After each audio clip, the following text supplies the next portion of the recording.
Bueno, argazkiekin komentatu nahi nuke beste zerbait, eta da, oihuak gaude, argazkia jaisten Google Imagenesetikan, ezta? Bueno, hemen ere aukera badaukagu, eta milioika argazki daude kalitate askokoak. Interneten dauden gauzak badakizute guk zerbait sortzen dugunean copyright izaten dutela. Bueno, interneten aukera daukagu gauzak erabiltzeko Creative Commons bezala.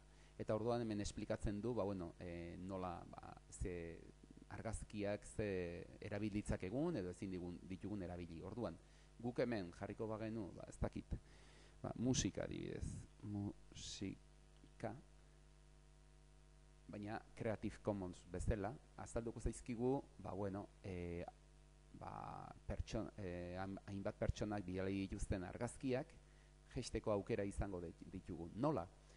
Hemen, aktieno esera jote baldin bagera, ber más tamaños ikusten duzu, ber presentación, orduan ber más tamaños era jote baldin bagera, argazkia adibidez daukagu, jaitsi dezakegu tamaina desberdinetan, kuadrado, miniatura edo mediano.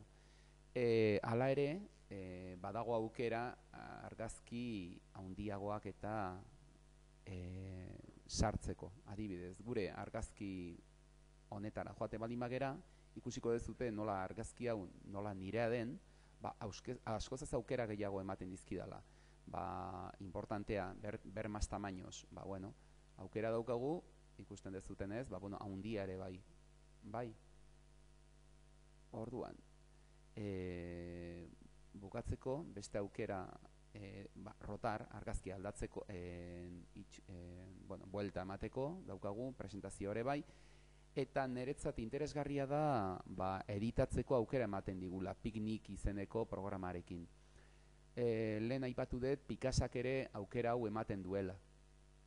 Baina ikus dezagun nola gure argazki batekin zein gauza egin ditzakegun. Korregir automatikamente, rotar, moztu dezakegu, tamaina aldatu ditzakegu, adibidez, nahi baldin badugu gure blogaren goiburuan sartu, esposizioa, koloreak, adibidez, koloreak, saturazion, aldatu ingo diogu, txuri beltza bihurtu dugu, iaia, eta aceptarri ematen baldin badiogu, eta guardarri ematen baldin badiogu, argazkia itxura aldatua izango genuke. Beraz, editatzeko aukera ematen digu.